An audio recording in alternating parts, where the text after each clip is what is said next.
Subscribe करें और देखें एक दिल दहला देने वाली हॉरर स्टोरी। बिना घबराए बेल आइकॉन प्रेस करना ना भूलें।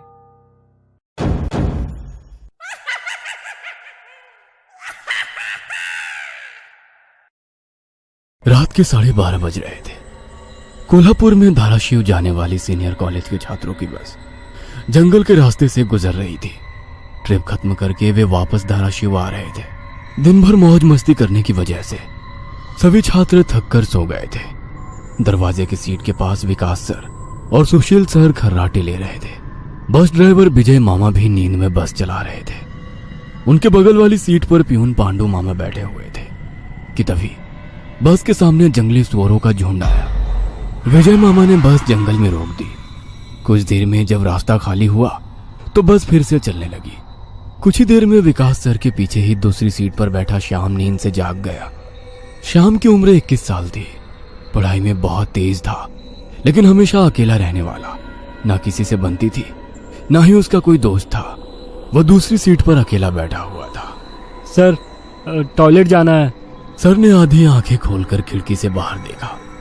बस अभी भी जंगल में ही थी। थोड़ी देर बैठ जाओ, जब जंगल खत्म होगा तब मुझे उठा दो, मैं बस रोक दूंगा। वे बोले और फिर आंखें बंद कर सो गए। श्याम बस की खिड़की से बाहर देखने लगा और जंगल खत्म होने का इंतजार करने लगा। कुछ ही देर में जंगल खत्म हुआ और बस वीरान जगह पर आ गई। उसने विकास सर को जगा दिया और उन्होंने ड्राइवर से बस को रोकने के लिए कहा। जैसे ही बस रुकी, विकास सर बोले, किसी को टॉयलेट होना है तो अभी उतर जाओ, वरना बस सीधे धाराशिव जाकर ही रुकेगी। आवाज सुनकर पिछली सीट पर बैठा श्रीकांत नींद से जाग गया। विकास सर टॉर्च लेकर पहले बस से बाहर उतर गए। उनके पीछे पीछे श्याम और श्रीकांत भी उतरे और वो दोनों अलग अलग झाड़ी के पीछे टॉयलेट करने गए। श्याम टॉयलेट करके वापस आया, लेकिन श्रीकांत अभी भी नहीं आया था कि तभी श्रीकांत जोर से चिल्लाया। उसकी आवाज सुनकर विकास सर और श्याम उसकी ओर भागे, लेकिन तभी श्रीकांत झाड़ी से बाहर आया। क्या हुआ, क्यों चिल्लाए थे? कुछ नहीं सर, चप्पल से होकर कांटा पैर में चुभा। उसकी आवाज सुनकर ड्राइवर और प्यून भी नीचे उतरे थे। वो सब बस में वापस चढ़ने ही वाले थे कि तभी एक बाइक बस के सामने आकर रुक गई। अरे भाई साहब, यहाँ के नहीं हो क्या आप? क्या आपको पता नहीं कि इस रास्ते पर लोगों को हमेशा चकवा लगता है? बाइक चलाने वाला बोला। चकवा नाम सुनकर विकास सर बोले, हाँ पता है, हम बस निकल ही रहे हैं। और वो सब बस में बैठ गए। सर, वो आदमी किस चकवे के बारे में बात कर रहा था? प्यून ने अगली सीट से ही मुड़कर विकास सर से पूछा। हिंदी में चकवा मतलब छलावा, छलावा मतलब भूत। कहते हैं जो लोग रात में सफर करते हुए मरते हैं, उनकी आत्मा छलावा बन जाती है। छलावा रात को सफर करते हुए यात्रियों को पकड़ लेता है और उन्हें अपने गंतव्य स्थल तक पहुंचने ही नहीं देता। वो बस उन्हें उसी जगह पर घुमाते रहता है। कितना भी भाग लो या फिर गाड़ी तेज भगाओ, आप उसी जगह पर आ पहुंच जाओगे जहां आपको छलावा ने पकड़ लिया था। या फिर वो लोग रास्ते से भटक जाएंगे और उस जगह पहुंच जाएंगे जहां पर छलावा उन्हें ले जाना चाहता है। विकास सर ने बताया। इसके बाद ड्राइवर बोला, और यात्री रात भर उसी जगह पर बार बार घूमते हैं। वो तब तक रास्ता भटकते हैं जब तक सूरज ना उगे। जैसे ही सूरज उगता है, उनकी ताकत कम हो जाती है। मेरे कुछ ड्राइवर दोस्त हैं, उनको भी छलावे ने पकड़ लिया था। कहते हैं छलावा बस उन्हीं यात्रियों को पकड़ता है जो थके हुए होते हैं, क्योंकि उन पर हावी होना बहुत आसान होता है ना। फिर तो छलावा बहुत ही खतरनाक है। प्यून घबराते हुए बोला। अरे कुछ खतरनाक नहीं है, ये सब अंधविश्वास है। ड्राइवर जब थक जाता है तो रात में उसे रास्ता समझना मुश्किल हो जाता है, इसलिए उसे भ्रम हो जाते हैं और वो रास्ता भटकता है। इसे ही अनपढ़ लोगों ने भूत यानी चकवा या छलावा का नाम दिया है। विकास सर बोले। ये सभी बातें श्याम और श्रीकांत सुन रहे थे। नहीं सर, छलावे होते हैं और कुछ छलावे तो जानलेवा भी होते हैं। मेरे दादाजी को छलावे ने इतना परेशान किया था कि मरते मरते बचे थे। रात को जितने भी एक्सीडेंट होते हैं, उनमें से कुछ ना कुछ एक्सीडेंट छलावे के कारण ही होते हैं। वो रात के बेरहम शिकार होते हैं। यात्रियों की थकान और डर ही उनकी ताकत होती है। शिकारियों की तरह ही वे यात्रियों को डराते हैं, भगाते हैं और उनकी जान लेकर उनका शिकार करते हैं। हमें बस इतना पता चलता है कि कार एक्सीडेंट में उनकी मौत हो गई है, लेकिन मौत का कारण छलावा ही होता है सर। श्याम ने डरावनी आवाज में कहा। सर, इस का कुछ मत सुनो, इसकी बुआ राइटर है, उन्हीं से सुनी होंगी ये बातें। और राइटर लोगों का तो काम ही होता है बातें बनाना, उसी से तो उनका घर चलता है। पिछली सीट पर बैठे श्रीकांत ने कहा। श्रीकांत, चुप हो जाओ और सो जाओ। उन्होंने डांटते हुए कहा और उसके बाद सभी लोगों ने आंखें बंद कर ली और सो गए। कुछ समय बीता। श्याम अभी भी जाग रहा था और खिड़की से बाहर देख रहा था। बस किसी जंगल के बीचों बीच से गुजर रही थी कि तभी उसने देखा कि रास्ते के किनारे एक बंद पड़ी चाय की टपरी है। लेकिन ये चाय की टपरी तो मैंने पीछे भी पहले वाले जंगल में देखी थी। वह मन ही मन बोला और खिड़की के बाहर देखने लगा। तब उसे पता चला कि वो तो वही जंगल है जो वीरान जगह से पहले आया था। वह भागते हुए ड्राइवर के पास गया। विजय मामा नींद में बस चला रहे थे, बीच बीच में आंखें झपका रहे थे। विजय मामा, बस कौन से जंगल में है? होगी किसी जंगल में। रास्ते में जंगल कम है क्या? नहीं मामा, हम वापस उसी जंगल में पहुंच गए हैं जहां पर बस के सामने जंगली सुअर आ गए थे। नहीं बेटा, तुम्हें कुछ तो गलतफहमी हो रही है। वो जंगल तो कब का पीछे छूट गया है ना। उनकी बहस सुनकर विकास सर नींद से जाग गए। क्या हुआ श्याम? सर, हमें छलावा लग चुका है। उसने हमें पकड़ लिया है क्योंकि बस वापस उसी जंगल में आई है जहां से पहले गुजरी थी। लेकिन विकास सर भी ड्राइवर की तरह उस पर विश्वास नहीं कर रहे थे। सर, अगर आपको मेरी बात पर यकीन नहीं हो रहा है तो बाहर देखो। अभी कुछ देर रास्ते के किनारे एक ट्रक दिखाई देगा जो एक्सीडेंट में पलटी हो चुका है। और कुछ ही देर में रास्ते के किनारे सभी को पलटी हुई ट्रक दिखाई दी। ये देखकर सभी हैरान हो गए थे। ड्राइवर ने भी मान लिया कि श्याम सच बोल रहा है कि तभी जंगल खत्म हो गया और बस वही सुनसान वीरान जगह पर पहुंच गई जहां पर वो कुछ देर पहले टॉयलेट करने के लिए रोक दी गई थी।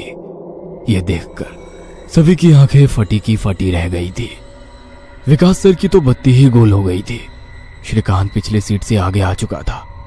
सबके चेहरे का रंग उड़ गया था। बस अभी भी रास्ते पर चल रही थी कि तभी वो फिर से वापस वही जंगल में पहुंच गई। वह सभी जान गए कि उन्हें छलावा ने पकड़ लिया है। ड्राइवर कोई दूसरा रास्ता मिलता है या नहीं ये देख रहा था, लेकिन फिर भी बस वापस उसी जंगल में आ जाती थी। ऐसा लग रहा था कि मानो पूरी दुनिया में बस वही एक रास्ता है जो घूम फिर कर उसी जंगल में ले आता है। सर, अभी इस छलावे से कैसे निकले? मैंने सुना है कि छलावे से बाहर तभी निकल सकते हैं जब सुबह हो जाए। इसका मतलब हमें रात भर इसी सड़क से गुजरना होगा, जंगल से वीराने में और वीराने से जंगल में। क्यों ना हम सुबह होने का इंतजार करते हुए उसी वीरान जगह पर रुक जाए। ड्राइवर बस चलाते हुए बोला। लेकिन शायद मैंने सुना है कि छलावे में रुकना ठीक बात नहीं है। नहीं सर, मेरी बुआ ने बताया था कि अगर सेफ जगह मिल जाए तो रुकने में कोई परेशानी नहीं है। बस इतना ही पता है तुम्हें? और कोई तरीका नहीं है क्या? है, लेकिन वो अभी के लिए नहीं है। और वैसे भी अगर जिस छलावे ने हमें पकड़ा है, अगर वो कमजोर हुआ तो उसकी शक्तियाँ कुछ ही देर में कमजोर हो जाएंगी और हम छलावे से छूट जाएंगे। फिर वो छलावा हमें नहीं पकड़ सकता। इन सभी की बातें सुनकर सोए हुए सुशील सर जाग गए। अरे क्या हुआ? आ गया क्या मेरा बोरगांव? सुशील सर उबासी लेते हुए बोले। तभी सभी ने उन्हें घटी हुई घटना बता दी। यह सुनकर सुशील सर के तो मानो होश ही उड़ गए। लेकिन तभी ड्राइवर जोर से चिल्लाया, सर, आगे एक गांव आया है। यह सुनकर सभी लोग ड्राइवर की तरफ भागे। तब उन्हें रास्ते के किनारे एक बोर्ड दिखाई दिया जिस पर लिखा था, बोरगांव में आपका स्वागत है। यह देख सुशील सर जोर से चिल्लाए, ये तो मेरा गांव है, लेकिन हम यहाँ इतने जल्दी कैसे पहुंचे? हमें तो कोल्हापुर से निकले मुश्किल से 2 घंटे हो गए हैं और मेरा गांव कोल्हापुर से 6-7 घंटे की दूरी पर। ये आपका गांव नहीं है सर, छलावा है। आपके मुंह से बोरगांव का नाम सुनकर छलावा हमें बोरगांव दिखाकर गुमराह कर रहा है। लेकिन अच्छा हुआ बोरगांव आ गया। मुझे लगता है कि हमें यहाँ पर सुरक्षित जगह ढूंढकर छिप जाना चाहिए। और सुशील सर के घर से ज्यादा सुरक्षित किसका घर हो सकता है? लेकिन सर, छलावे में एक जगह पर रुकना खतरे से खाली नहीं है और छलावा खुद में ही खतरा है। वो खुद में सुरक्षित जगह कैसे रख सकता है? तुझे मेरे से ज्यादा पता है क्या? बचपन से मैं भूतों के बारे में सुनते और पढ़ते आया हूँ। तू तय रहा। विजय मामा, बस सुशील सर के घर की तरफ ले चलो। सुशील सर ने ड्राइवर को अपने घर का रास्ता दिखाया, लेकिन तभी उन्हें उनके गली में लोगों की भीड़ दिखाई दी। बस आगे नहीं जा सकती थी, इसलिए उन्होंने बस दूर ही खड़ी कर दी। भीड़ में खड़े लोग जोर जोर से रो रहे थे और भीड़ का रुख सुशील सर के घर की तरफ ही था। भीड़ के रोने की आवाज सुनकर वे सभी लोग डर गए। सुशील सर बस से उतरे और भीड़ में घुस गए। उनके पीछे पीछे सभी भीड़ में घुस गए। वह सभी भीड़ को चीरते हुए सुशील सर के घर के सामने जा पहुंचे और आगे का नजारा देख उनकी रूह कांप उठी, क्योंकि जमीन पर खून से लथपथ 4 लाशें पड़ी हुई थी और वो लाशें थी सुशील सर के बीवी बच्चे की और उनके माता पिता की, उन सभी की किसी धारदार हथियार से गला काटकर हत्या कर दी गई थी। खुद के परिवार की लाशें देखकर सुशील सर का दिल सहम गया और वो रो पड़े। ये क्या हो गया? किसने मारा उन्हें? उन्होंने रोते हुए एक आंख वाले बूढ़े आदमी से पूछा, आज तुम्हारे बीवी ने चाकू से तुम्हारे बच्चे का और तुम्हारे माता पिता का गला चीरकर उन्हें मार डाला और फिर खुद का गला काटकर खुदकुशी कर ली। क्या? लेकिन क्यों? उसने ऐसा क्यों किया? अरे तुमने ही उसे ऐसा करने पर मजबूर किया होगा, वरना वो तो बहुत ही समझदार और नेक दिल इंसान थी। क्या शादी के इतने सालों बाद भी मैंने उसे कभी रुलाया नहीं है और आप मुझ पर इल्जाम लगा रहे हैं?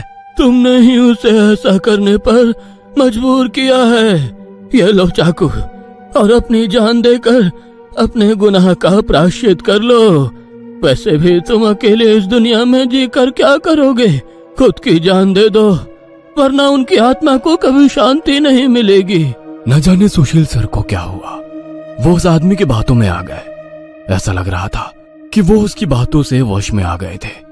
उन्होंने वो चाकू अपने हाथ में लिया और रोते हुए बोले, हाँ हाँ, मैं प्रायश्चित करूंगा, मैं अपनी जान दूंगा। वैसे पास खड़े ड्राइवर ने उन्हें रोका। अरे सर, ये आप क्या कर रहे हो? ये सब छलावा है, आपका परिवार नहीं है। आपका परिवार घर पर सुरक्षित है।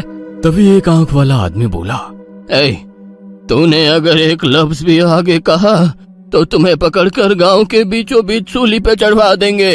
यह सुनकर ड्राइवर डर गया और चुप बैठ गया। सुशील सर ने जमीन पर बैठकर चाकू की धार अपने गले पर रखी। सर, ऐसा मत करिए, ये सब कुछ छलावा है, इसके चंगुल में मत फंसिए सर। लेकिन फिर भी सर होश में नहीं आ रहे थे, इसीलिए प्यून ने गुस्से में आकर उनको चांटा मारा। तब जाकर वो होश में आ गए और उन्होंने चाकू नीचे फेंक दिया। ये देख एक आंख वाला आदमी गुस्सा हो गया। भाइयों, इन लोगों को भीड़ से बाहर निकाल दो, इन्हें हम बाद में देखेंगे, पहले इस सुशील के बच्चे को पकड़ लो। ये सुनकर भीड़ में खड़े लोगों ने सभी को भीड़ से बाहर कर दिया। श्रीकांत, विकास सर, प्यून और ड्राइवर भीड़ के अंदर घुसने की कोशिश कर रहे थे, लेकिन अंदर घुस नहीं पा रहे थे। सुशील सर के हाथ पैर बांधकर उन्हें जमीन पर बिठाया गया। सुशील सर अपनी जान की भीख मांग रहे थे। मुझे कोई बचाओ, विकास सर, पांडु मामा, मुझे प्लीज बचाओ, मुझे बचाओ। वो चिल्ला रहे थे कि तभी एक आंख वाले आदमी ने चाकू से सुशील सर का गला काटा और उनका सर धड़ से अलग कर दिया। उसने उनका सर हाथ में पकड़ा और भीड़ के बाहर हवा में फेंक दिया। वो सीधे श्रीकांत और श्याम के सामने आ गिरा।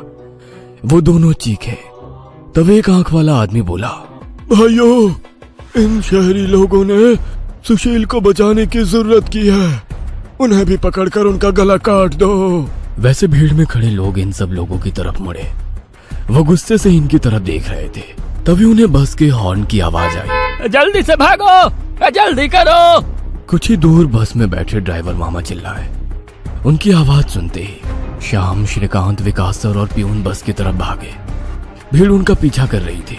ये सभी लोग जैसे तैसे बस में चढ़ गए। गांव वालों ने बस पर पथराव किया। बस के कांच टूटकर बच्चों के शरीर में उसके टुकड़े घुस गए, लेकिन उसमें से कोई भी नींद से जागा नहीं था, क्योंकि वो सब छलावे के प्रभाव से मोहित होकर सो गए थे। श्याम, विकास सर और श्रीकांत के शरीर में भी कांच के टुकड़े घुस गए थे। कुछ लोग बस के सामने खड़े होकर रोड से बस को तोड़ रहे थे कि तभी ड्राइवर ने उन पर बस चढ़ा दी और बस वहां से चल पड़ी। जैसे तैसे बस गांव से बाहर आ गई। हर कोई अपने शरीर से कांच के टुकड़े निकालने में लगा हुआ था। श्रीकांत अपने हाथ में घुसा कांच का टुकड़ा निकाल रहा था कि तभी प्यून वहां पर आया। भतीजे, रुक, मैं निकालता हूँ, वो बोला, क्योंकि श्रीकांत उनकी बहन का बेटा था। बस फिर से वापस जंगल में आ गई थी। न जाने कब वो छलावा उन्हें अपने गिरफ्त से छोड़ने वाला था। सुशील सर की अभी अभी मौत हो चुकी थी। हर कोई घबराया हुआ था। श्याम, अब बताओ हम क्या करें? अरे इसे क्या पूछना है, इसकी वजह से आज सुशील सर की जान चली गई है और हम सब मरते मरते बचे हैं। चुप हो जाओ। हमने उन्हें बचाने की कोशिश की, लेकिन वो खुद अपने भावना को रोक नहीं सके और इसीलिए मारे गए। इसमें मेरी कोई गलती नहीं है। श्याम सफाई देते हुए बोला, लेकिन अब हम क्या करें? हमें बस सुबह होने का इंतजार करना होगा। और बिना कहीं रुके बस चलाते रहना होगा। अरे लेकिन बस में इतना डीजल भी नहीं है कि सुबह होने तक चले। अगर बस का डीजल सुबह से पहले खत्म हो गया तो हम इस छलावे का शिकार हो जाएंगे। ये भी है, ये छलावा तो मेरे सोच से ज्यादा ताकतवर निकला। आज अमावस्या है, शायद ये अमावस छलावा है। बुआ कहती थी कि छलावे के बहुत से प्रकार हैं, जिससे सबसे खतरनाक अमावस छलावा होता है। ये सिर्फ और सिर्फ अमावस की रात शिकार करने के लिए बाहर निकलता है। इसे अकेले 2 या 3 लोगों की शिकार करना पसंद नहीं है। जहाँ पर यात्री बहुत सारी संख्या में होते हैं, बस उन्हीं पर यह छलावा हावी हो जाता है। वो सबसे पहले सबसे ज्यादा कमजोर और सफर में थके हुए इंसान को ढूंढता है, उन्हें डर दिखाता है, और जब उसकी डर से मौत हो जाती है तो उसके शरीर पर कब्जा करता है और बाकी यात्रियों के बीच में रहकर उन्हें गुमराह करता है। उन्हीं छलावे में बस घूमता रहता है और जब सभी यात्री थक जाते हैं तब उनका शिकार करता है। और मेरे हिसाब से हम जिस छलावे के चंगुल में फंसे हैं वो अमावस छलावा ही है, और वो भी हमारे बीच में ही है। श्याम डरावनी आवाज में बोला। यह सुनकर सभी के होश उड़ गए थे। वो सब तो ठीक है, लेकिन अब हम इस छलावे से बाहर कैसे निकले? ड्राइवर ने पूछा। इस पर श्याम ने कहा, अब केवल एक ही उपाय है, लेकिन इसमें खून बहने के चांसेस है। क्या है वो उपाय? छलावा अभी भी हमारे बीच किसी मृत शरीर पर कब्जा करके बैठा है। हमें उसे ढूंढना होगा और उसे मारना होगा, क्योंकि उसकी आत्मा मृत शरीर से ज्यादा मजबूती से चिपकी नहीं होती। जैसे ही हम उसको मारेंगे, उसकी आत्मा मृत शरीर छोड़ देगी और फिर वो किसी मृत शरीर में घुस नहीं सकेगी, क्योंकि एक अमावस छलावा एक रात सिर्फ एक ही मृत शरीर पर कब्जा कर सकता है। लेकिन हम में से ये छलावा है कौन? वो पीछे सोए हुए स्टूडेंट के शरीर में नहीं है, क्योंकि वो होश में नहीं है। वो हम 5 में से एक है। क्या? लेकिन हम सब तो जिंदा हैं। नहीं, हम में से एक पहले ही मर चुका है। उसे छलावे ने मार डाला है और उसके शरीर पर कब्जा कर लिया है। कब्जे के बाद मृत शरीर बिल्कुल एक जिंदा आदमी लगता है, क्योंकि छलावा अपने ताकत से जिंदा इंसान की नकल करता है। लेकिन वो है कौन? वैसे श्याम गंभीर हो गया और उसने श्रीकांत की ओर देखा। बस अभी भी जंगल के रास्ते चल रही थी। ड्राइवर बस चलाते चलाते पीछे हो रही बातचीत सुन रहा था, क्योंकि उसे पता था कि अगर बस रुकी तो छलावा उसे निगल जाएगा। बस में सन्नाटा छाया हुआ था। हर कोई श्याम के मुंह से छलावे का नाम सुनना चाहता था कि तभी श्याम बोला, ये श्रीकांत ही छलावा है। ये क्या बकवास कर रहे हो तुम? होश में तो हो? माना कि तुम्हारी बुआ ने बहुत सारी भूतों की किताबें लिखी है, उसका मतलब ये तो नहीं कि तुम कुछ भी बोलोगे और हम सुनते रहेंगे। मेरा विश्वास करो, सब श्रीकांत ही छलावा है। जब ये वीरान जगह पर झाड़ी के पीछे गया था, तब मैंने इसे किसी साए की ओर घूरते हुए देखा था। जब मैं देखने के लिए आगे बढ़ा, तभी मेरी चप्पल में कांटा चुभने की वजह से मेरी चीख निकल गई और वो साया वहाँ से गायब हो गया। शायद तभी उसने श्रीकांत को पकड़ा होगा और उसके शरीर पर कब्जा किया होगा। चल जल्दी से इसे मार डालो, वरना ये भाग जाएगा। यह सुनकर सभी के होश उड़ गए, लेकिन उसकी बात में कुछ तो वजन था। ए श्याम, जबान संभाल कर बात कर। भतीजा है ये मेरा, अगर इसको किसी ने हाथ भी लगाया तो मार डालूंगा। हाँ। प्यून गुस्से में बोला। सर जी, इस पांडु की मत सुनिए। मुझे भी लगता है कि यही छलावा है, क्योंकि हम सभी ने झाड़ी से आती श्याम की चीख सुनी थी। श्याम बिल्कुल सच कह रहा है। ड्राइवर बस चलाते हुए बोला। अरे शक की सुई तो इस श्याम पर भी है। यह भी तो झाड़ी के पीछे गया था और दिखाई नहीं दे रहा था। ऊपर से यह विकास हम दोनों की नजर से दूर था। शायद इसे ही छलावे ने बस के नीचे खींच लिया और वहीं मार डाला। तो ये दोनों क्यों नहीं हो सकते छलावा? प्यून ने कहा। अरे मैं जिंदा हूँ, मैं छलावा नहीं हो सकता। श्याम ने कहा। हाँ, और ये श्याम हमारी कब से मदद कर रहा है। ये छलावा होता तो हमारी मदद क्यों करता? अब बचे तुम तो ड्राइवर के बाजू में ही थे, इसलिए ये श्रीकांत ही छलावा है। विकास सर जोर से बोले। अरे सर, इस पे उनको छोड़ो। आप सीट के नीचे से रॉड निकालो और उस छलावे का सर फोड़कर मार डालो। ड्राइवर बस चलाते हुए बोला। यह सुनकर श्रीकांत डर के मारे प्यून के पीछे छिप गया। विकास सर ने सीट के नीचे से लोहे की रॉड निकाली। प्यून ने उन्हें रोकने की कोशिश की, लेकिन विकास सर ने उन्हें धक्का मारा और रॉड श्रीकांत के सर पर मारी। लेकिन श्रीकांत वहां से हट गया और नीचे गिर गया। वो रॉड से दूसरा हमला करते कि तभी प्यून ने पीछे से रॉड पकड़ी और विकास सर के हाथों से रॉड खींचकर उन्हें खिड़की पर धकेल दिया और उनके सर में रॉड दे मारा। विकास सर हाथों से सिर पकड़कर वहीं तड़पते रह गए। उनके सर से खून निकल रहा था और कुछ ही देर में उन्होंने अपना दम तोड़ दिया।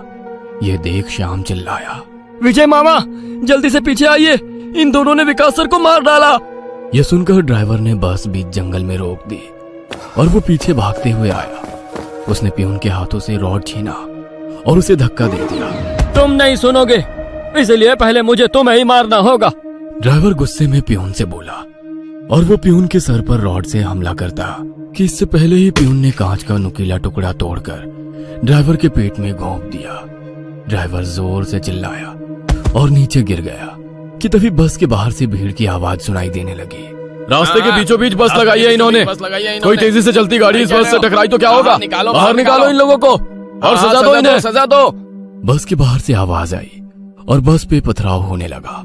पियून आगे की तरफ भागते हुए गया तो देखा कि 5-6 लोग बस पर पथराव कर रहे हैं। लोग गुस्से से चिल्लाने लगे, बाहर निकलो बुज़दिलों, अंदर क्यों छुप कर बैठे हो? अरे क्या हुआ भाइयों, आप ऐसा क्यों कह रहे हो?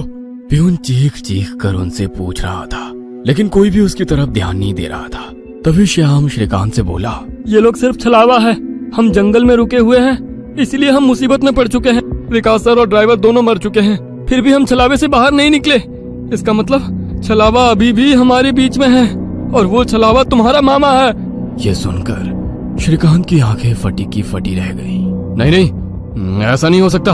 अरे ऐसा ही है श्रीकांत, तुमने देखा कि किस तरह से तुम्हारे मामा ने विकास सर और ड्राइवर की जान ली। वो उन्हें सिर्फ घायल भी तो कर सकता था, लेकिन नहीं, उसने उनकी जान ली। अब तो अपने मामा प्रेम से बाहर आओ श्रीकांत और देखो उस आदमी को, वो तुम्हारा मामा नहीं छलावा है।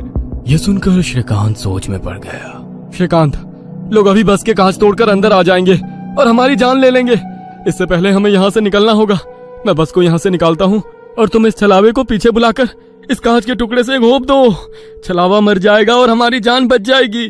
श्याम बोला और ड्राइविंग सीट की तरफ निकल पड़ा। लेकिन तुम्हें ड्राइविंग आती है क्या? अरे मेरे मामा की ट्रैवल एजेंसी है, इसलिए मैं बस पहले ही चलाना जानता हूँ, उसने कहा और ड्राइविंग सीट पर जा बैठा। उसने बस चालू की और बस चलाने लगा। पियून पीछे श्रीकांत के पास जा पहुंचा। श्याम बहुत ही मन लगाकर बस को भगा रहा था कि तभी उसे पियून की चीख सुनाई दी। उसने मिरर में देखा तो पियून गले में हाथ लगा के नीचे गिर गया। श्रीकांत के हाथ में खून से सना कांच का टुकड़ा था। उसने अपने ही मामा को गला काट कर मार डाला था। श्रीकांत श्याम के पास आया। श्याम ने बस रोक दी। मैंने छलावे को मार डाला। यह सुनकर श्याम जोर जोर से हंसने लगा और उसकी आंखें लाल हो गई और वो डरावनी आवाज में बोला, लेकिन छलावा तो मैं हूँ। यह सुनकर श्रीकांत के तो होश उड़ गए। अरे चौंक क्यों रहे हो, मैं ही छलावा हूँ। जंगल में जब बस के आगे सुअरों का झुंड आया था, तभी मैं बस में घुस गया था। मैंने बस में सबसे कमजोर और थका हुआ यात्री चुना। ये श्याम थकान के कारण गहरी नींद में सो गया था। मैंने इसे जगाया और मेरा असली रूप दिखाया। मेरा डरावना रूप देखकर ये उसी वक्त सीने पर हाथ लगाते हुए मर गया। मैंने तुरंत इसके शरीर पर कब्जा कर लिया।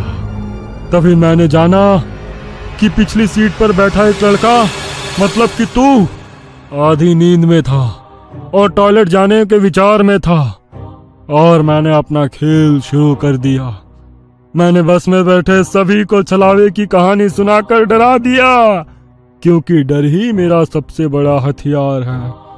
मैंने जानबूझकर तुम सबको गुमराह किया और सुशील सर के गांव ले गया और तुम्हें छलावे में रुकने के लिए मजबूर किया और सुशील सर की जान ली। मैंने ही विकास सर, तेरा मामा और ड्राइवर को एक दूसरे से लड़ाया ताकि वो आपस में लड़ कर मर सके, और आखिर मैंने तुम्हारे हाथों से ही तुम्हारे मामा का खून करवाया। ऐसा कहकर वो हंसने लगा। यही मेरा खेल यानी कि शिकार थी। तूने अपने ही मामा की जान ली, उस मामा की जिसने तुम्हें बचाने के लिए अपनी जान पर खेलकर 2 आदमियों की जान ली। अब तुम्हारा जी कर क्या फायदा। यह सुनकर श्रीकांत के आंखों में आंसू आ गए। उसे अपनी गलती का एहसास हो गया। श्रीकांत, आओ बैठ जाओ इस ड्राइविंग सीट पे और ठोक दो इसे किसी पेड़ पे। ले लो खुद की और इन सभी यात्रियों की जान। छलावा श्रीकांत की आंखों में देखकर बोला। शायद उन लाल आंखों का जादू श्रीकांत पे हो रहा था। वो छलावे की बातों में आ गया था, जैसे सुशील सर आ गए थे और खुद की जान लेने के लिए तैयार हो गए थे। शायद श्रीकांत को अपने किए का पछतावा हो रहा था और वो छलावे की बात मानने वाला था कि तभी श्रीकांत ने अपने आंसू पोंछे और वो जोर से चिल्लाया, मामा। छलावे को पीछे पैरों की आहट सुनाई दी और उसने मुड़कर देखा कि तभी प्यून ने लोहे का रॉड छलावे के सर पे दे मारा और उसके सर पर 4-5 बार हमला कर उसका सर कुचल दिया। तुम्हें क्या लगा खेल केवल तुम ही खेल सकते हो? अरे मैंने तो तुम्हें तभी पकड़ लिया था जब तुम विकास सर और ड्राइवर की मौत देखकर मुस्कुरा रहे थे। तुम अपनी खुशी छुपा नहीं पाए। तब मेरे दिमाग में तुम्हारी बातें आई। जानबूझकर तुमने हमें गुमराह करके छलावे में रोका और तुम्हारी वजह से सुशील सर की जान गई। तुमने मुझ पर ही छलावा होने का इल्जाम लगाया, हाँ? और मेरे मामा विकास सर और ड्राइवर के बीच आग लगा दी और बाद में तुमने मुझे ही मेरे मामा को मारने के लिए कहा। और हद तो तब हो गई जब तुमने कहा कि तुम्हारे मामा की ट्रैवल एजेंसी है, जबकि श्याम का मामा तो हमारे कॉलेज के बाहर गोलगप्पे का ठेला लगाता है। श्रीकांत ने अपने मामा के हाथों से लोहे की रॉड ली और छलावे से बोला, अब तुम चैन से शिकार करने के लिए अगले अमावस की रात का इंतजार करो, क्योंकि आज तुम खुद शिकार हो गए हो। और ऐसा कहकर उसने एक रॉड का वार उसके कुचले सर पे कर दिया और उसके शरीर से छलावा काले धुएं के रूप में बाहर निकला और बस के बाहर निकल गया। और जैसे ही छलावा बस से बाहर निकल गया, सभी स्टूडेंट्स नींद से बाहर आ गए। आज पहली बार कोई अमावस छलावा किसी यात्री से हारा हुआ था। बस के ऊपर हवा में उड़ता हुआ छलावा दर्द से तड़पने लगा और चिल्लाते हुए हवा में बिखर गया। उस छलावे को अपनी योनि से मुक्ति मिल गई, क्योंकि ये सृष्टि का नियम है कि जब भी कोई छलावा इंसान से हारता है उसका अंत हो जाता है और उसे मुक्ति मिल जाती है। आधी रात का समय था। एक गाड़ी हवा से बातें करती लोनावला की घुमावदार सड़कों पर दौड़ी चली जा रही थी। गाड़ी के अंदर तेज म्यूजिक चल रहा था और अंदर बैठे चारों नौजवानों अक्षय, रवि, आयशा और आदि ने अपने हाथ में एक एक कोल्ड ड्रिंक की बोतल पकड़ी हुई थी, जिसमें उन्होंने शराब मिला रखी थी। शराब के नशे में झूमते हुए अचानक ही अक्षय ने गाड़ी में ब्रेक लगा दी। अचानक ब्रेक लगने के कारण चारों को एक जोरदार झटका लगा और जैसे शराब का नशा एक झटके में चूर हो गया। घबराते हुए रवि, आदि और आयशा गाड़ी से बाहर निकल आए। क्या हुआ अक्षय? इतनी जोर से ब्रेक क्यों लगा दिया? सब ठीक तो है ना? लगता है डिक्की खुली रह गई है। जा दी, तू चेक करके आ। कुछ नहीं हुआ बे, बस वैसे ही मजे ले रहा था। इसका बर्थडे है, इसे परेशान करना तो बनता है ना। तुम्हें अगर ज्यादा मस्ती सूझ रही है तो हटो, मैं ड्राइव करती हूँ। गाइस, मुझे लगता है अक्षय पीकर आउट हो चुका है। ए आयशा, चुप करके बैठना पीछे। बोला ना तुझे मजाक कर रहा था। आदि आ जाना यार, कुछ नहीं है डिक्की में, बैठ जल्दी। आशा के बुलाने पर आदि भी आकर अपनी सीट पर बैठ जाता है और अक्षय वापस से गाड़ी स्टार्ट कर देता है। यार 100 की स्पीड में भागती गाड़ी में तूने ब्रेक लगा दिया। अगर गाड़ी पहाड़ से नीचे गिर जाती तो अभी इन वादियों में भूत बनकर घूमते अपन लोग हैं। यार प्लीज ऐसा करो, किसी लॉज पर गाड़ी रोक दो, हम लोग सुबह निकलेंगे। अब तेरी क्या प्रॉब्लम है? तुम लोग समझ नहीं रहे हो यार, तुम सबको चढ़ गई है, अपने होश में नहीं हो तुम लोग। इस तरह लॉन्ग ड्राइव पर जाना सही नहीं है और तुम लोग अभी इस हाईवे के बारे में ज्यादा कुछ जानते भी नहीं हो। यार तेरा ही बर्थडे मनाने जा रहे हैं, तू सारा मजा मत खराब कर। अच्छा बता, क्या प्रॉब्लम है इस हाईवे में? यार मैंने बोला ना, ये रास्ता सही नहीं है। यहाँ के लोकल्स का कहना है कि आगे पहाड़ी पर अक्सर रात में एक्सीडेंट होते हैं। क्या बकवास है ये? एक्सीडेंट किस रोड पर नहीं होते हैं? हाँ, इसमें क्या नई बात है? होते हैं, सब जगह होते हैं, लेकिन यहाँ पर वजह कुछ और होती है। बस तू यू टर्न लो और पीछे चलो। अब तो तूने चैलेंज कर दिया भाई को, अब गाड़ी नहीं रुकने वाली। आदि के लाख रिक्वेस्ट करने पर भी अक्षय ने फिर से गाड़ी का गियर बढ़ाया और एक बार फिर से उनकी गाड़ी हवा से बातें करने लगी। आदि की बातें भूलकर बाकी के दोस्त भी अंग्रेजी गाने की धुन पर आंख बंद करके थिरक रहे थे, लेकिन आदि अभी भी अक्षय के साथ आगे की सीट पर थोड़ा सिकुड़ा सहमा सा बैठा हुआ था। रात का सन्नाटा हर गुजरते पल के साथ गहराता जा रहा था। रात के तकरीबन 2 बज गए थे पीछे की सीट पर बैठे बैठे रवि अब झपकियां लेने लगा था। तभी एक बार फिर से अक्षय ने जोरदार ब्रेक लगा दिया तो गाड़ी जाकर सड़क किनारे लगे पेड़ से जा टकराई। अक्षय, तुम्हारा दिमाग खराब हो गया क्या? ये क्या मजाक लगा रखा है बार बार? अब तुम चुपचाप ड्राइविंग सीट से उतरो, नहीं तो अच्छा नहीं होगा। अरे यार, कोई मजाक नहीं है। मेरी गाड़ी के सामने अभी अभी ना जाने कहां से एक लड़की आ गई थी। अच्छा, तो अब कहाँ गई वो लड़की? मुझे तो यहाँ कोई लड़की नजर नहीं आ रही। मेरा यकीन करो आयशा, गाड़ी के सामने एक लड़की थी। उसे देखकर ही मैंने ब्रेक लगाया तो गाड़ी डिसबैलेंस होकर इस पेड़ से जा टकराई। ट्रस्ट मी, मैं कोई मजाक नहीं कर रहा। रात के 2 बज रहे हैं। इतनी रात को इस सुनसान सड़क पर कोई लड़की क्यों घूमेगी? और अगर तुम्हारी बात मान भी ले कि यहाँ कोई लड़की थी, तो अब वो लड़की कहाँ है? आदि, तुम तो अक्षय के साथ ही बैठे थे ना, तुम्हें कोई लड़की दिखाई दी? मुझे तो कोई लड़की दिखाई नहीं दी। पता नहीं अक्षय क्या कह रहा है। मुझे कुछ समझ में नहीं आ रहा है यार। लड़की अचानक कहाँ गायब हो गई? समझ लो हमारा एक्सीडेंट होते होते बचा है अभी।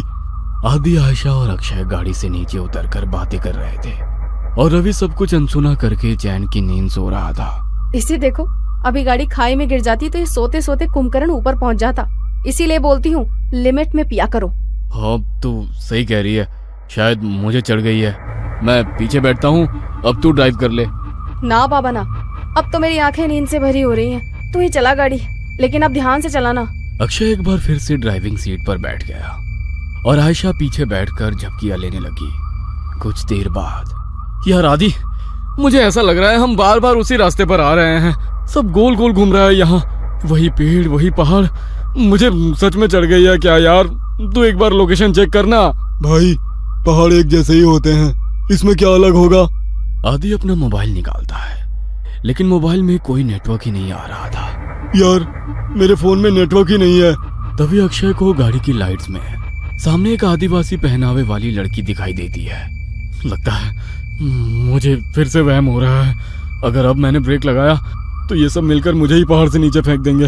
अक्षय लड़की की ओर गाड़ी बढ़ाने लगता है। अरे, तुझे दिखाई नहीं दे रहा? सामने कोई लड़की है, उसे गाड़ी से उड़ा ही देगा क्या? आदि की बात सुनकर अक्षय लड़की से कुछ दूरी पर ही गाड़ी रोक देता है। अक्षय, अचानक ये लड़की कहाँ से आ टपकी? चुपचाप गाड़ी आगे बढ़ा। मुझे कुछ ठीक नहीं लग रहा है। बाहर मत निकलना। अरे यार, बहुत घबराई हुई लग रही है और रात भी हो रही है। देखने तो देख क्या बात है। मैं बोल रहा हूँ ना, ये रास्ता सही नहीं है यार। यहाँ पर अक्सर लोगों को छलावा लग जाता है। तो फिर शुरू हो गया। तभी वो लड़की दौड़ते हुए उनकी गाड़ी के पास आ जाती है। मुझे भूलनपुर तक छोड़ दो साहब, आपकी बड़ी मेहरबानी होगी। क्या बात है, डरी हुई क्यों लग रही हो? साहब, वो लोग मेरे पीछे लगे हैं। आप बस जल्दी से यहाँ से चलो, नहीं तो कुछ भी हो सकता है। लड़की की बात सुनकर अक्षय गाड़ी का दरवाजा खोल देता है और लड़की आकर आयशा के बगल में बैठ जाती है। आपका बहुत बहुत शुक्रिया साहब, आज तो मैं बाल बाल बची हूँ। आपको पता नहीं है साहब, इतनी रात गए इधर निकलना सही नहीं है। यहाँ रात गए अपने शिकार की तलाश में छलावा घूमता है। कहते हैं जिसके ऊपर छलावा की नजर पड़ जाए, फिर वो नजर बांध देता है। उसके बाद आप वही देखोगे जो वो आपको दिखाएगा। लेकिन तुम भाग क्यों रही थी? कौन था तुम्हारे पीछे? साहब, मैं छलावा के पकड़ में आ गई थी। बड़ी मुश्किल से अपनी जान बचाकर भागी हूँ। लड़की अभी अपनी कहानी सुना ही रही थी कि सामने से कुछ लोग मशाल लेकर सड़क के बीचों बीच खड़े हो जाते हैं। अरे, ये लोग ऐसे सड़क घेर कर क्यों खड़े हो गए हैं? कौन है ये लोग? ओ शिट, हॉर्न बजा जल्दी। इन लोगों पर हॉर्न का कोई असर नहीं पड़ रहा है यार। एक टक घुरे जा रहे हैं और अपनी जगह से टस से मस तक नहीं हो रहे हैं। मुझे तो बहुत गुस्से में लग रहे हैं। क्या करूं? पतली सी सड़क है, अगर ये सामने से नहीं हटे तो गाड़ी रोकनी पड़ेगी। गाड़ी रोकते ही कहीं इन्होंने हम पर हमला कर दिया तो? साहब, ये आदमी नहीं है, आप बस गाड़ी मत रोकना। अगर इन्होंने हमें पकड़ लिया तो अच्छा नहीं होगा, हम में से कोई नहीं बचेगा। क्या मतलब है तुम्हारा? मैं उन पर गाड़ी चढ़ा दूं? नहीं नहीं, ये मुझसे नहीं हो पाएगा। अक्षय की गाड़ी धीरे धीरे उस भीड़ के नजदीक पहुंच रही थी। भीड़ में खड़े लोगों के हाथों में जलती हुई मशाल और लाठी डंडे दिखाई पड़ रहे थे। इसके साथ ही उनके चेहरे पर गुस्सा भी साफ साफ देखा जा सकता था। जैसे ही गाड़ी उस भीड़ के नजदीक पहुंचने को हुई, अचानक ही अक्षय को दाईं ओर एक मोड़ दिखाई दिया और उसने गाड़ी उधर ही घुमा दी। अब गाड़ी उस सुनसान रास्ते पर दौड़ती चली जा रही थी। अचानक ही आयशा की नींद टूट जाती है। अरे यार, ये लड़की कौन है और ये कहाँ आ गए हम लोग? यार आयशा, हम अपनी आंखों से छलावा देखकर आ रहे हैं। बस लास्ट मोमेंट पर अक्षय ने इस रोड पर गाड़ी घुमा ली, नहीं तो पता नहीं आज क्या होता। मुझे तो अभी तक सोच सोच कर ही घबराहट हो रही है। ये सब हमारे साथ क्या हो रहा है, मुझे कुछ समझ नहीं आ रहा। हम लोग अभी एग्जैक्टली है कहाँ, कुछ पता है? आशा के इतना कहते ही अक्षय को सड़क पर एक बोर्ड दिखाई देता है। ये देख, सामने बोर्ड पर लिखा है लोनावला 60 किलोमीटर। लो, हम तो बस 1 घंटे में लोनावला पहुंचने वाले हैं। लेकिन लोनावला पहुंचने में तो 8 घंटे लगते हैं ना। इतनी जल्दी हम लोग लोनावला कैसे पहुंच सकते हैं? आखिर ये कौन सा रोड है जो इतनी जल्दी वहाँ पहुंचा रहा है? वेट वेट वेट, मुझे ऐसा क्यों लग रहा है कि हमारी ये ट्रिप कुछ अनयूजुअल सी हो गई है। रवि सोए ही जा रहा है, इतना कुछ हो गया लेकिन इसकी नींद ही नहीं खुल रही है। आधी रात को तुम्हें ये लड़की मिल जाती है, फिर ये पता नहीं कौन सा नया रास्ता मिल जाता है, और अब तुम कह रहे हो लोनावला बस 60 किलोमीटर बचा है। आई कांट बिलीव इट, कुछ तो गड़बड़ हो रही है हमारे साथ। क्या यार आयशा, तू तो मजे से नींद में झपकियां ले रही थी ना। अगर तूने वो मशाल और हथियार वाले लोग देखे होते तो तुझे भी यकीन हो जाता। अक्षय ने जो उस मोमेंट पर किया वो सही किया, कुछ अनयूजुअल नहीं है। मैं अक्षय को गलत नहीं बता रही हूँ, लेकिन मुझे यकीन नहीं है कि ये रास्ता सही है। आयशा, आदि और अक्षय के बीच बहस चल रही थी कि उन्हें सड़क के किनारे एक ढाबा दिखाई देता है। चलो इस ढाबे पर उतरकर पता करते हैं कि ये रास्ता कहाँ जाता है। नहीं नहीं साहब, मैं गाड़ी से नीचे नहीं उतरूंगी, आप लोग जाइए, मैं यहीं ठीक हूँ। मुझे बहुत डर लग रहा है। मुझे भी लगता है कि हमें यहाँ पर नहीं उतरना चाहिए। जहाँ तक मुझे पता है इस पहाड़ी रास्ते पर कोई ढाबा नहीं है, फिर ये ढाबा अचानक कहाँ से आ गया? अरे यार चलो ना, तुम लोग हर काम बिगाड़ते क्यों रहते हो? कुछ खाने को मिल जाए तो ले लेंगे, फ्रेश भी हो लेंगे। ये रवि तो उठ ही नहीं रहा है, इसके लिए भी कुछ पैक करा लेंगे। आदि और अक्षय के कई बार समझाने पर भी आयशा और वो लड़की गाड़ी से उतरने के लिए तैयार नहीं हुई, इसलिए वो दोनों ही ढाबे के अंदर पहुंच जाते हैं। वहां पहुंचकर अक्षय सिगरेट सुलगा लेता है। आदि, सिगरेट पिएगा? दूर रख इसे, पहले ही शराब पी रखी है, ऊपर से ये सिगरेट। पागल मत बन अक्षय, तुझे गाड़ी भी चलानी है। अरे वो तो कब की उतर गई भाई। कोई है? अरे भाई कुछ मिलेगा खाने के लिए? अक्षय के कहीं बाहर आवाज लगाने पर एक रहस्यमयी सा दिखने वाला आदमी अंदर से बाहर आता है। कुछ खाने के लिए है? अक्षय की बात सुनकर वो आदमी एक प्लेट में दाल चावल निकालकर उसकी ओर बढ़ा देता है। छी, ये कैसा खाना है? इसमें तो कीड़े रेंग रहे हैं। खाओ चुपचाप, हम भी कई दिनों से भूखे हैं। अब तुम आ गए हो, अब हमारी भूख भी मिट जाएगी। उस आदमी की रहस्यमयी बातें सुनकर अक्षय बहुत घबरा जाता है। अक्षय उस आदमी को धक्का देकर वहां से भागते हुए गाड़ी की तरफ आ जाता है। आदि चल यहाँ से, ये आदमी मुझे कुछ ठीक नहीं लग रहा है, यहाँ रुकना सही नहीं है। कहाँ तक भागोगे? वो तुम तक पहुंच चुका है, छल चुका है तुम्हें। अब तुम में से कोई नहीं बचेगा। इतना कहकर वो आदमी वहां से गायब हो जाता है। अक्षय और आदि हाँफते हुए वापस गाड़ी में आकर बैठ जाते हैं। गाड़ी में बैठ आदि, हम अभी भी छलाव में हैं, और उस आदमी ने अभी अभी हमसे कहा कि वो हम तक पहुंचकर हमें छल चुका है। इसका मतलब कहीं ये तो नहीं कि छलावा हम में से ही कोई एक हो? अबे क्या बकवास कर रहा है, क्या नई कहानियां बना रहा है अब तू? अरे तू तो पूरे रास्ते सो रहा था ना, तुझे नहीं पता हमारे साथ क्या क्या हुआ है। तू चुप रह, ये ढाबा भी एक छलावा ही था। कुछ समझ नहीं आ रहा है क्या सच है क्या भ्रम। 1 मिनट रवि, इतनी बार गाड़ी रुकी, इतना शोरगुल हुआ, तेरी नींद कैसे नहीं टूटी? तू रवि ही है ना? कहीं ऐसा तो नहीं कि यही छलावा हो? सोचो गाइस, पूरे रास्ते इसने हमसे कोई बात नहीं की है। ए, तुम लोग पागल हो गए हो क्या? हाँ, मुझे तो लगता है ये लड़की ही छलावा है। आधी रात को सड़कों पर लड़कियां नहीं प्रेत घूमती हैं। मेरी मानो तो इसे पहाड़ से नीचे धकेलकर छुटकारा पाओ इससे, देखना उसके बाद सब सही हो जाएगा। पागल मत बनो, मैं एक इनोसेंट लड़की को ऐसे कुछ भी करने नहीं दूंगा। मुझे तो लगता है साहब ये आदि सर ही छलावा है, यही हमें ढाबे में ले जाने के लिए पीछे पड़े थे। ये सब इनकी ही चाल है। अरे बस करो तुम सब के सब, ये क्या तमाशा शुरू कर दिया? तुम चुप करो अब, मैं अभी मरना नहीं चाहती। सबसे पहले तो मैं इस लड़की का काम तमाम करूंगी। मुझे भी लगता है कि ये लड़की ही गड़बड़ है। आशा अपने बगल में बैठी उस आदिवासी लड़की का गला दबाने लगती है। आशा को उस लड़की का गला दबाते देखकर अक्षय गाड़ी रोक देता है और उसे बचाने की कोशिश करने लगता है। इस लड़की के लिए मैं अपने दोस्तों की जान खतरे में नहीं पड़ने दूंगा। तभी रवि गाड़ी में रखी लोहे की रॉड उठाकर उस लड़की के सर पे दे मारता है। ये क्या कर दिया तूने? बस खत्म हो गई प्रॉब्लम।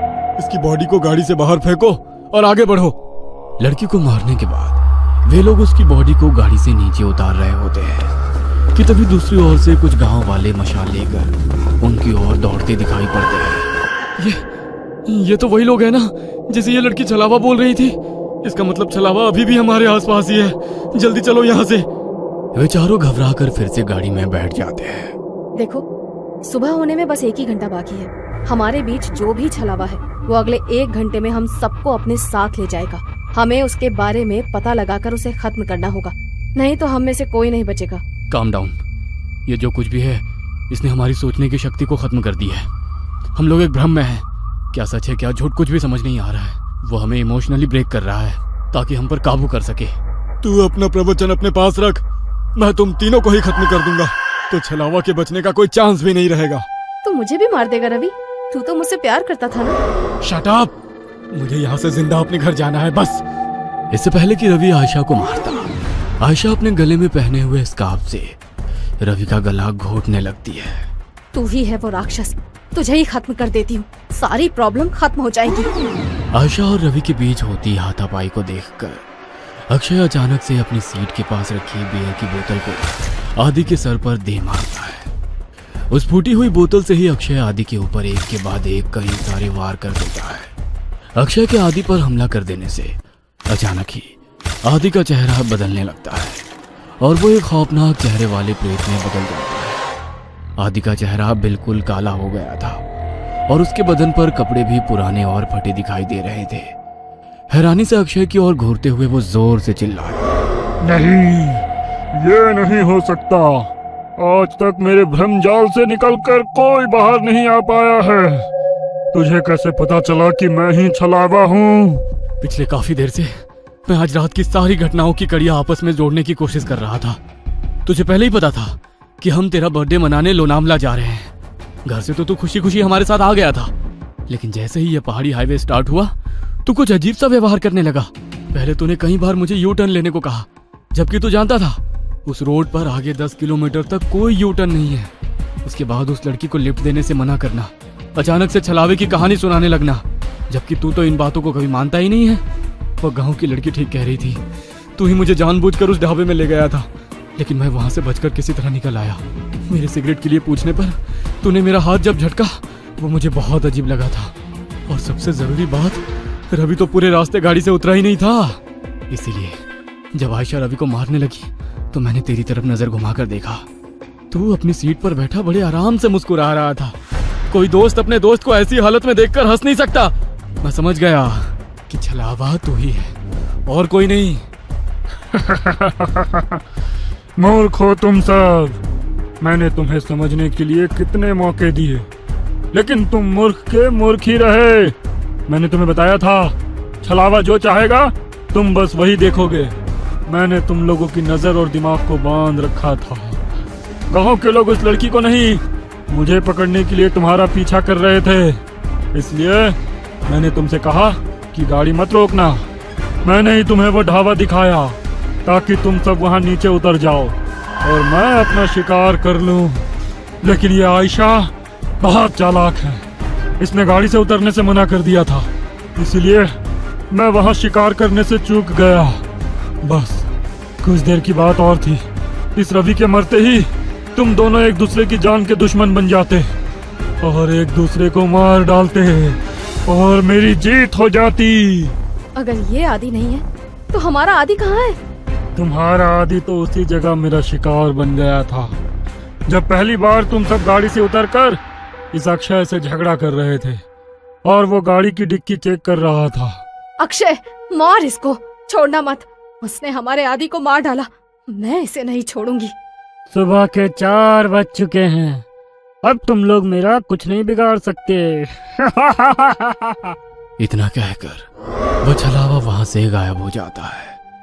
जन्मदिन के दिन ही अपने दोस्त को खोने के गम ने उन सबको तोड़ कर रख दिया था। उस रात छलावे से उनकी जान तो बच गई थी, लेकिन अपने दोस्त को खोने का गम जीवन भर उनके सीने पर बोझ बनकर उन्हें सालता रहा। ये कहानी आपको अच्छी लगी हो तो हमें सब्सक्राइब करें, हमारा इंस्टाग्राम और फेसबुक पेज जरूर फॉलो करें। और हाँ दोस्तों, सब्सक्राइब करना भूलना मत।